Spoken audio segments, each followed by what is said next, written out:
यह कहानी आपको पूरी जरूर सुननी चाहिए। कहानी की शुरुआत में हम एक राजा को देखते हैं जो अपने प्रजा से कर वसूलता है ताकि अपने महल को सुंदर बना सके, आकर्षक बना सके, कई दावतें दे सके। और वह अपनी दावतों में सिर्फ सुंदर लड़कियों को ही बुलाता था। और एक दिन जब बाहर बहुत भयंकर तूफान चल रहा था तो एक बुढ़िया जो भिखारी थी, बदसूरत थी, वह तूफान से बचने के लिए उसके महल में आती है और वह राजकुमार के शान में एक तोहफा दिया। यह तोहफा था एक गुलाब का फूल, लेकिन उसकी बुरी हालत और बुरे चेहरे को देखकर राजकुमार उस पर खूब हंसने लगा। उसने उसके गुलाब के फूल को फेंक दिया। उस बूढ़ी औरत ने उसे बहुत समझाया कि खूबसूरती शक्ल में नहीं होती बल्कि इंसान के अंदर होती है, लेकिन राजकुमार उसकी बात सुनना ही नहीं चाहता था और अगले ही पल वह बुढ़िया खूबसूरत जादुई लड़की में बदल गई। उस राजकुमार को एक दरिंदा यानी कि एक बिस्ट बना दिया। राजकुमार ने उसे बहुत मिन्नतें की, लेकिन वह जादूगरनी समझ चुकी थी कि इस राजकुमार के दिल में प्यार है ही नहीं। धीरे धीरे वक्त बीतता गया और जादूगरनी की जादू के वजह से राजकुमार को जितने भी लोग जानते थे वह उसे धीरे धीरे भूल गए। दरअसल उस बुढ़िया ने उस राजकुमार को जो फूल दिया था वह एक जादुई फूल था। जादूगरनी की श्राप का अंत तभी होगा जब उस गुलाब के आखिरी पंखुड़ी गिरने से पहले राजकुमार प्यार करना सीख जाएगा और कोई उससे भी प्यार करे। लेकिन गुलाब के आखिरी पंखुड़ी गिरने से पहले राजकुमार से प्यार नहीं किया तो वह हमेशा के लिए एक दरिंदा बन के रह जाएगा। कई साल गुजर जाते हैं लेकिन उस महल में कोई नहीं आता। वहीं पास के गांव में एक लड़की रहती है जिसका नाम बेल है। बेल को किताबों का बहुत शौक है। कहानियां ही उसकी एक अलग दुनिया है। बेल के पिता एक इन्वेंटर है। इसी गांव में एक आदमी रहते हैं जिसका नाम गैस्टोन है, जो कि पहले कभी सिपाही हुआ करता था। वह बेल को बहुत पसंद करता है। वह उससे शादी करना चाहता है, पर बेल उसे बिल्कुल भी पसंद नहीं करती क्योंकि वह बहुत एरोगेंट होता है। गैस्टोन किसी भी हालत में बेल से शादी करना चाहता है, उसे हासिल करना चाहता है और इसके लिए वह हर तरह से कोशिश भी करता है, लेकिन उसकी कोशिशें का कोई फायदा नहीं होता। एक बार बेल के पिता कहीं जा रहे होते हैं और रास्ता जंगल का होता है। तभी वह देखते हैं कि उनके रास्ते में बहुत सारी आग जल रही होती है। लेफ्ट में एक रास्ता होता है और बेल के पिता उस रास्ते पर चल देते हैं। वह अपने घोड़ा गाड़ी में होते हैं। तभी उन्हें भेड़ियों के आवाज आते हैं। भेड़िया उनका पीछा करना शुरू कर देते हैं। बेल के पिता अपना जान बचाने के लिए भागते हैं और वह भागते भागते इस दरिंदा के महल में चले जाते हैं जहां कई सालों से कोई भी नहीं गया। यहां महल के अंदर सब कुछ अलग होता है।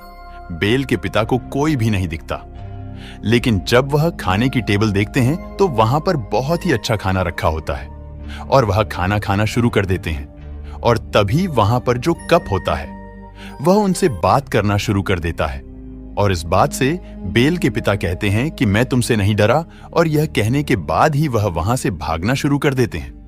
दरअसल यहां पर बहुत सारी ऐसी चीजें, बहुत सारे ऐसा सामान होता है जो कभी इंसान थे, लेकिन जादूगरनी की जादू की श्राप के बाद यह सब इंसान नहीं रहे। बेल के पिता भागते हुए महल से बाहर आ जाते हैं और वह देखते हैं कि वहां पर बहुत सारे सफेद गुलाब लगे होते। बेल ने अपने पिता से गुलाब का फूल मंगवाया था, इसीलिए उसके पिता गुलाब का फूल तोड़ लेते हैं और तभी उनके सामने दरिंदा आ जाता है। बेल के पिता ने उस गार्डन से फूल चोरी करने की कोशिश की, इसीलिए वह उन्हें बंदी बना लेता है, लेकिन उसका घोड़ा सीधा भागकर अपने घर चला जाता है। और बेल जब घोड़ा को अकेला देखती है तो वह समझ जाती है कि उसके पिता कहीं न कहीं खतरे में है। वह उस घोड़े पर बैठ जाती है। घोड़ा बेल को इस महल में ले आता है जहां बेल के पिता बंदी है। यह घोड़ा बहुत ही समझदार है। बेल महल में जाकर चारों तरफ देखती है, लेकिन उसे कोई भी नहीं दिखता है।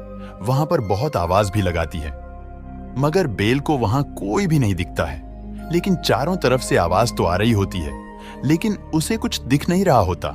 बेल उस जगह पर पहुंच जाती है जहां पर उसके पिता को बंदी बनाकर रखा है। बेल के पिता उसे बोलते हैं कि यह जीता जागता महल है, तुम जल्दी से जल्दी यहां से निकल जाओ, इससे पहले कि वह दरिंदा तुम्हें देख ले। उसने मुझे उम्र कैद की सजा दी है क्योंकि मैंने एक गुलाब का फूल तोड़ा था, और इससे पहले कि बेल यहां से निकलती वहां पर वह आ जाता है, पर वह उसे देखकर बहुत घबरा जाता है क्योंकि वह बहुत भयंकर होता है, लेकिन उसकी बात उस पर जाहिर नहीं होने देती है। लेकिन दरिंदा से कहती है कि मैं अपने पिता से मिलना चाहती हूं। वह उसे मिलने नहीं देना चाहता। बेल उसे कहती है कि तुम कितने जालिम हो। एक छोटी सी गलती के लिए तुम एक इंसान को उम्र भर की सजा दे रहे हो। उन्होंने सिर्फ एक गुलाब का फूल तोड़ा था और मैंने उन्हें गुलाब का फूल लाने के लिए कहा था। मैं अपने पिता से मिलना चाहती हूं। दरिंदा कहता है कि अगर वह दरवाजा खुला तो, और अगर दोबारा बंद हो गया तो वह दरवाजा फिर कभी नहीं खुलेगा, और इसके बाद वह दरवाजा खोल देता है। बेल अंदर जाती हैं, अपने पिता से मिलती हैं, लेकिन वह अपने पिता को बाहर धकेल देती है और दरवाजा बंद कर देती हैं। जैसा कि दरिंदा ने कहा था कि अगर दोबारा एक बार बंद हो गया तो वह कभी भी नहीं खुलेगा। इसीलिए वह दरिंदा उसके पिता को अंदर नहीं डालता और अब अपने पिता की जगह बेल इस कैद खाने में कैद हो गई है और बिस्ट बेल के पिता को यहां से बाहर ले जाता है। वह उन्हें छोड़ देता है, लेकिन अब बेल यहां कैद है। दरिंदा के जाने के बाद यहां पर एक कैंडल स्टैंड और घड़ी आती है। दरअसल यह कभी एक इंसान थे, लेकिन उस जादूगरनी के जादू के श्राप के कारण यह कैंडल स्टैंड बन गई। वह दरवाजा खोल देते हैं और बेल को कहते हैं कि तुम मेरे साथ आओ। इन सबको लगता है कि वह बेल ही एक लड़की है जो हम सबको श्राप से मुक्ति दिला सकती है, और यह बेल को एक अलग कमरा देते हैं। लेकिन जब यह बात दरिंदा को पता चलता है तो वह कैंडल स्टैंड और घड़ी को डांटता है, लेकिन वह घड़ी और कैंडल स्टैंड उसे कहता है कि यही वह लड़की है जो हमें इन श्रापों से आजाद दिला सकती है। तुम्हें उसे रिझाना चाहिए, तुम्हें उससे प्यार करना चाहिए और तुम उसे खाने के लिए इनवाइट करो। तब वह दरिंदा बोलता है, मैं और इस चोर के बेटी को अपने खाने पर इनवाइट करूंगा। लेकिन जब उसके लोग उसे कन्विंस करते हैं तो वह मान जाता है। कहीं ना कहीं वह सभी इसी के कारण श्रापित हुए। वह उस कमरे के पास जाता है जहां पर बेल है। वह दरिंदा कहता है कि दरवाजा खोलो, तुम मेरे साथ खाना खाओगी, लेकिन इसे तुम दरखास्त मत समझना। बेल कहती है कि क्या तुम पागल हो? पहले तुम मुझे कैद किया और अब तुम बोलते हो कि तुम मेरे साथ खाना खाओगी। दरिंदा दरवाजा को लॉक करता है और वह कहता है कि तुम मेरे साथ खाना खाओगी। बेल कहती है कि मैं मर जाऊंगी लेकिन तुम्हारे साथ खाना नहीं खाऊंगी। तो दरिंदा कहता है, ठीक है, तुम्हारी यही इच्छा है तो तुम्हारी इच्छा पूरी होगी। दरिंदा कहता है कि कोई भी इसे खाना मत देना और वह वहां से चला जाता है। जिस तरह से जवाब दिया होता है, यहां पर जितने भी लोग श्रापित हैं, जो अब घड़ी, कैंडल स्टैंड या पियानो बन चुके, उन सबको यकीन हो जाता है कि यह वही लड़की है जो हमें श्राप से मुक्त करवा सकती है। वहीं दूसरी तरफ दिखाया जाता है कि दरिंदा उस गुलाब के सामने जाता है जिसके आखिरी पंखुड़ी गिरने के बाद वह सब दरिंदा ही बन के रह जाएगा। और यहां पर जितने भी लोग श्राप से बदल चुके हैं, जो घड़ी, कैंडल स्टैंड, प्लेट, पियानो बन चुके हैं, वह हमेशा के लिए वैसे ही बन के रह जाएगा। वह हमेशा के लिए निर्जीव हो जाएगा। उस गुलाब के बहुत सारे पंखुड़ियां टूट के गिर चुकी होती हैं और बाकी भी पंखुड़ियां गिर जाएगी। वहीं दूसरी तरफ बेल के पिता अपने गांव, अपने कबीले में पहुंच जाते। वह बताता है कि मेरी बेटी खतरे में है। वहां पर एक महल है जिसमें दरिंदा रहता है, लेकिन वह सब जितने भी लोग हैं वह उसके बातों का यकीन नहीं करता। लेकिन यहां पर गैस्टोन, जो बेल से प्यार करता है, जो बेल से शादी करना चाहता है, वह बोलता है, मैं तुम पर यकीन करता हूं। और वह अपने दोस्त और बेल के पिता के साथ जंगल की तरफ निकल पड़ते हैं। और जब यह सब उस जगह पर पहुंचते हैं जहां पर बेल के पिता को दूसरा रास्ता मिलता है, वह रास्ता यहां पर मिलता ही नहीं है। गैस्टोन उसकी बातों से भड़क जाता है। वह कहता है कि कोई भी दरिंदा नहीं होता, तुम्हारा दिमाग खराब हो चुका है। और बातों ही बातों में वह उसे बताता है कि मैं तुम्हारी बेटी से प्यार करता हूं, मैं तुम्हारी बेटी से शादी करना चाहता हूं। बेल के पिता बोलते हैं कि तुम्हारा यह सपना कभी भी पूरा नहीं हो सकता। इस बात से गैस्टोन को बहुत गुस्सा आता है। वह उसे बांधकर वहीं पर छोड़कर चला जाता है ताकि कोई भेड़िया जाकर उसे नोच नोच के खा ले। लेकिन ऐसा कुछ भी नहीं होता। अगली सुबह वहां पर एक लेडी आती है जिसको गांव से निकाल दिया गया था। उसका नाम एगथा होती है। वह उसे बचा लेता है। वहीं दूसरी तरफ बेल किसी भी तरह से उस गुलाब तक पहुंच जाता है जहां पर उसमें इन सब की मुक्ति छुपी होती है। वह उसे हाथ लगाने ही वाली होती है कि तभी वहां पर दरिंदा आ जाता है और वह बोलता है क्या तुम्हें मालूम है तुम क्या करने वाली थी? अभी हम सबकी जिंदगी खत्म हो जाते। तुम चली जाओ यहां से। और बेल यहां से चली जाती है। और बेल जब जंगल पार कर रही होती है तभी वहां पर बहुत सारे भेड़िया आ जाते हैं। उसे चारों तरफ से घेर लेता है। भेड़िया उस पर हमला करता। इससे पहले वहां पर दरिंदा आ जाता है। वह खूंखार भेड़िया से लड़ता है। लड़ते लड़ते भेड़िया जख्मी हो जाता है, लेकिन वह उन सबको भगा देता है। बेल यहां से जाने वाली होती है। दरिंदा वहीं पर गिर जाता है। बेल उसके पास जाती है क्योंकि वह उसकी जान बचाई है और वह बोलती है, मैं तुम्हें उठा नहीं सकती, तुम्हें खुद उठना होगा। वह बहुत मुश्किल से खड़ा होता है। बेल उसे उठाकर उस महल में ले आती है और एक तरह से फिर बेल इस महल में वापस आ गई है। महल में जितने भी श्रापित चीज हैं वह बेल को देखकर बहुत खुश हो जाते हैं। वह चाहते हैं कि बेल इसी महल में रहे। दरिंदा और बेल एक दूसरे से प्यार करें ताकि वह इस श्राप से मुक्त हो जाए। लेकिन बेल को उस गुलाब के फूल के बारे में नहीं बताते। वह यह नहीं बताते कि मेरी मुक्ति कैसे मिलेगी। यह बताते हैं कि जब इस गुलाब के फूल की आखिरी पंखुड़ी भी गिर जाएगी तो हम जिस रूप में हैं हमेशा वैसे ही रह जाएंगे। और बेल उस दरिंदा का जब मरहम पट्टी करता है तो वह एक शायरी पढ़ती है। बेल को किताबें पढ़ने का बहुत शौक है, लेकिन वह दरिंदा उस शेरो शायरी को पूरा कर देता। बेल को बहुत आश्चर्य होता है। बेल कहती है कि तुम शेरो शायरी पढ़ते हो, तो दरिंदा कहता है कि मैं प्यार मोहब्बत का बिल्कुल नहीं, लेकिन मेरी तालीम बहुत अच्छी हुई है। बेल कहती है कि मुझे प्यार की बातें तो बहुत अच्छी लगती है। दरिंदा कहता है, यह तो तुम्हारा शक्ल पर ही दिख रहा है। दरिंदा कहता है, अगर तुम्हें कुछ पढ़ना है तो अच्छा पढ़ो, और वह उसे अपने लाइब्रेरी में ले जाता है। और उस लाइब्रेरी को देखकर बेल बहुत हैरान हो जाता है, क्योंकि वहां पर बहुत सारी किताबें होती हैं। दरिंदा उस किताब को भी दिखाता है जो उसे वह जादूगरनी ने दी थी। दरिंदा कहता है कि इस किताब से किसी भी समय में कहीं भी जा सकती हो, और बेल उस वक्त जाना चाहती है जब उसकी मम्मी ने उसे आखिरी बार देखा था। और जब उस वक्त में जाती है तो बेल को पता चलता है कि उसकी मम्मी को प्लेग हो गया था। इसीलिए बेल की मम्मी ने बेल के पिता को कही थी कि तुम बेल को लेकर हमेशा के लिए यहां से दूर चले जाओ ताकि उसे यह बीमारी ना लगे। और यह सुनने के बाद बेल को बहुत दुख होता है, क्योंकि उसे यह बात पता नहीं थी। इसके बाद इस समय में वापस आ जाते हैं और बिस्ट का साथी जो कैंडल स्टैंड होता है, वह उसे कहता है कि तुम्हें बेल को बोल देना चाहिए कि तुम उससे प्यार करते हो। तब दरिंदा कहता है कि वह मुझसे प्यार नहीं करेगी, लेकिन कैंडल स्टैंड उस दरिंदा को कन्विंस करने की कोशिश करता है और सब के सब उस दरिंदा को तैयार करता है।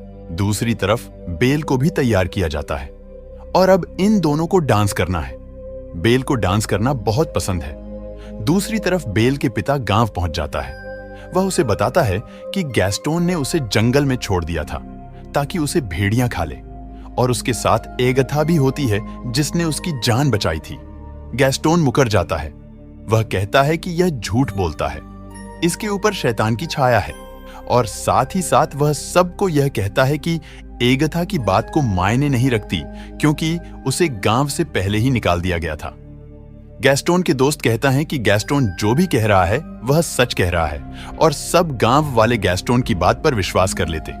और अब सबको यही लगता है कि बेल के पिता की दिमागी हालत ठीक नहीं है, उसके ऊपर शैतानी छाया है, और वह उन्हें पकड़ लेते हैं। वहीं महल में दरिंदा और बेल डांस करते हैं। इन दोनों को डांस करने में मजा आता है, और दरिंदा ने बेल को बोलता है कि मैं इस एहसास को तो भूल ही गया था। बेल ने भी कहती है कि मुझे डांस करना मेरे पिता ने सिखाया है, वह मुझे अपने पैरों पर डांस करना सिखाया है। दरिंदा कहता है, क्या तुम्हें अपने पिता याद आता है? तो बेल कहते हैं, हाँ, दरिंदा के पास एक जादू आईना होता है। वह बेल को कहता है कि वह इस आईने से किसी को भी देख सकती है। वह आईना दरिंदा ने बेल को देता है, और बेल देखता है कि गांव वालों ने उसके पिता को बंदी बना लिया है। दरिंदा कहता है कि तुम्हें जाना चाहिए, उसको तुम्हारी जरूरत है, और जाने से पहले उसे जादुई आईना भी दे देता है। और वह कहता है कि अगर तुम्हें कभी मेरी बदसूरत शकल याद आए तो तुम इस आईने में मुझे देख सकती हो। और बेल यहां से निकल जाती है। इस महल में दरिंदा अकेला रह जाता है। दरिंदा को बेल से प्यार हो गया है, लेकिन उसने उसको आजाद कर दिया है। वह उसकी जिंदगी से दूर जा चुकी है। जो श्राप उसे मिला था वह अब कभी भी खत्म नहीं होगा। इसी वजह से दरिंदा के जितने भी साथी होते हैं वह सब के सब उदास हो जाते हैं। वही बेल गांव में पहुंच जाती है। वह देखती है कि उसके पिता को सभी गांव वालों ने बंदी बना लिया है और वह सबको यह बताता है कि उसके पिता उसे सच बोल रहे थे। वहां पर एक महल है जिसमें एक दरिंदा रहता है, लेकिन गांव वालों ने उसके बातों को यकीन नहीं करना चाहते, इसलिए उसे जादुई आईना दिखाते हैं और वह उस आईने में सबको दरिंदा दिखाते हैं और बेल कहती है कि तुमको डरने की जरूरत नहीं है, वह दिल का अच्छा है, तुमको वह कभी भी नुकसान नहीं पहुंचाएगा। और गैस्टोन को यह सारी बातें सुनने के बाद यकीन हो चुका है कि बेल उस दरिंदा से प्यार करती है और सबको बताता है कि यह काला जादू है और बिस्ट इसके ऊपर काला जादू कर दिया और इसे भी इसके पिता के साथ बंदी बना दो। और वह गांव वालों को कहता है कि हम सबको उस दरिंदा को मिलकर खत्म करना होगा, नहीं तो वह गांव में आकर हम सबको और हमारे परिवार को मार देगा।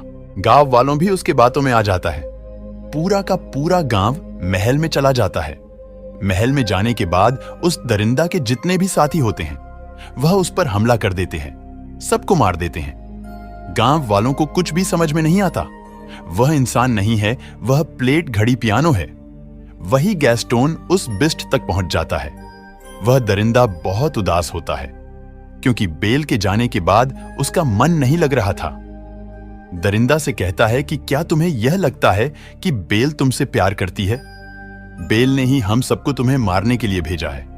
और गैस्टोन उस दरिंदा को गोली मार देता। गोली लगने के बाद वह दरिंदा नीचे गिर जाता है। गैस्टोन दूसरा गोली चलाता, इससे पहले वहां पर बेल आ जाता है। बेल गैस्टोन का हाथ पकड़ लेता है। इस बीच में इसी हाथापाई में गैस्टोन नीचे गिर जाता है। उसके हाथों से बंदूक छूट जाती है। दरिंदा ऊपर आने की कोशिश करता है और बेल उसे आवाज लगाती है। वह कहती हैं कि मैं गांव वालों को रोकने की कोशिश की थी, लेकिन किसी ने मेरी बात नहीं सुनी। बेल को देखने के बाद दरिंदा को फिर से अच्छा लगता है। हालांकि वह गैस्टोन से लड़ना नहीं चाहता था, लेकिन अब वह उससे लड़ेगा। वह गैस्टोन तक पहुंच जाता है। वह गैस्टोन को गर्दन से पकड़कर ऊपर उठा लेता है। वह ऊंची दीवार से उसे नीचे गिराने वाला होता है। तभी गैस्टोन कहता है, तुम मुझे छोड़ दो। दरिंदा गैस्टोन को कहता है। वह दरिंदा कहता है, मैं दरिंदा नहीं हूं, जाओ चले जाओ यहां से। और दरिंदा बेल तक पहुंच जाता। इस मौके का फायदा उठाकर गैस्टोन दरिंदा पर गोलियां चलाते हैं। गोलियां लगने के बाद दरिंदा नीचे गिर जाता है, लेकिन गैस्टोन जिस जगह पर खड़ा होता है वह जगह अपने आप गिर जाता है और उसके साथ गैस्टन भी नीचे गिर जाता है और उसका खात्मा हो चुका है। दरिंदा अपनी आखिरी सांस ले रहा है। बेल कहती है, मैं तुम्हें अब छोड़कर कहीं भी नहीं जाऊंगी। दरिंदा कहता है, अब मुझे जाने का वक्त हो चुका है। बेल कहती है, सब कुछ ठीक हो जाएगा। और तभी वहां पर गुलाब के आखिरी पंखुड़ी भी गिर जाता है। जैसे ही वह जमीन पर गिरती है, दरिंदा खामोश हो जाता है और उसके महल में जितने भी चीज होते हैं वह सभी पियानो, घड़ी, टेबल का प्लेट सभी खामोश हो जाते हैं। उसके अंदर जो शक्ति थी वह बेजान हो जाती। वह पूरी तरह से खत्म हो गई है क्योंकि गुलाब की सारी पंखुड़ियां गिर गई हैं। और यहां पर बेल को दरिंदा के जाने से बहुत दुख होता है। वह दरिंदा से कहता है कि मैं तुमसे प्यार करती हूं। वह उसे किस भी करती है। और यहां पर एक था भी आ गई होती है। एक था वही लेडी है जिसे गांव से निकाल दिया गया था। दरअसल वह एक जादूगरनी होती है। वह देखती है कि दरिंदा को प्यार हो गया है और उस लड़की को भी दरिंदा से प्यार हो गया है, तो वह जादूगरनी श्राप मुक्त कर देती है और वहां पर जो दरिंदा होता है वह सुंदर राजकुमार में बदल जाता है। राजकुमार बेल के पास आता है, उसे गले लगा लेता है और कहानी हो जाती है खत्म। वीडियो अच्छा लगा तो चैनल को सब्सक्राइब जरूर करें। इतनी मेहनत करने के बाद भी आप मेरे YouTube चैनल को सब्सक्राइब नहीं करते हैं। वीडियो को बनाने में बहुत मेहनत लगता है। मेरे YouTube चैनल को सब्सक्राइब जरूर करें।